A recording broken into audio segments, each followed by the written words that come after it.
Hi, hello guys. Kami nga po ay nag-ikot-ikot dito sa labas ng aming bahay. Dito rin lang po malapit sa aming bahay at ito nga ang aming nakita sa daan. Ito nga po si Mira, anak ng aking amo ay napakahilig nito maglakad-lakad dito sa paligid kapag ganito na hapon na po yung lumubog na yung araw. I mean is hindi na po mainit yung sikat ng araw. Yan, nag-iayaan siya paikot-ikot dito sa village nila pero dito lang po kang malapit sa amin kaya habang paikot-ikot po kami ito ng mga baka na ito nakita namin. Sobrang dami po ng baka. Meron po silang kasama yung kanilang pastor. Pastor ba tamang tawag nito? Dito naman po sa kabilang side ay may mga kambing tapos karnero. Sama-sama po yung kambing at karnero. Meron ding baka, mangilan-ngilan. Yan, nakakatuwang tingnan. Nanggaling po pala kami doon sa may Minimart doon sa tawid ng kalsada. Tapos pauwi na po kami, may binili lang na bumili lang siya ng may inom habang paikot-ikot dito sa lugar nila. Meron naman kami dalang tubig, pero alam niyo na pag mayaman, nagsasayang lagi ng pera. At tuwang-tuwa nga ako dito sa anak ng aking amo at pinuntahan niya yung mga ibon doon sa dulo. Meron po doong ibon sa dulo, mga puti, hindi ka makita dito banda. Napakarami po, kumpul-kumpul na ibon. Pupuntahan daw niya para kuhaan ng video.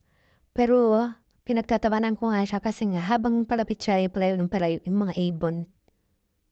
So ayan, doon po kami galing sa kabilang yun, sa kabilang side na yun ng kalsada. Tumawid kami.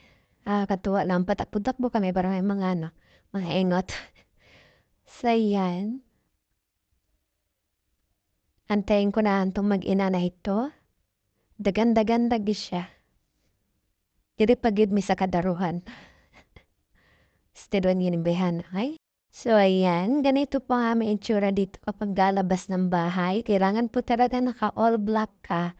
Yan po yung lagi namin OOTD kasi hodang maglakad-lakad ka lang dyan. Kailangan talagang ganyan.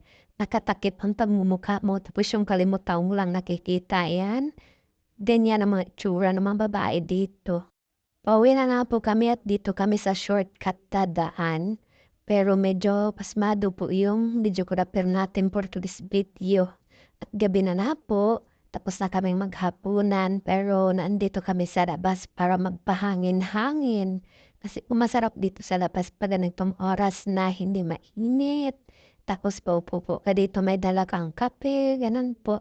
Pero talagang may inaantay kami. Naantay namin yung delivery ng border. Kasi na-order na naman itong babae na ito. Katatapos ng kumain na order na naman.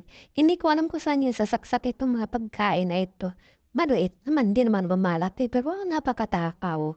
Ako po kasi yung kukuha ng orders niya sa kumbaga Grab, sa Grab lang. So, yun lang. Maraming salamat po sa pagsama at panonood. Paalam. Mahal ko po kayo. Amping kanunay.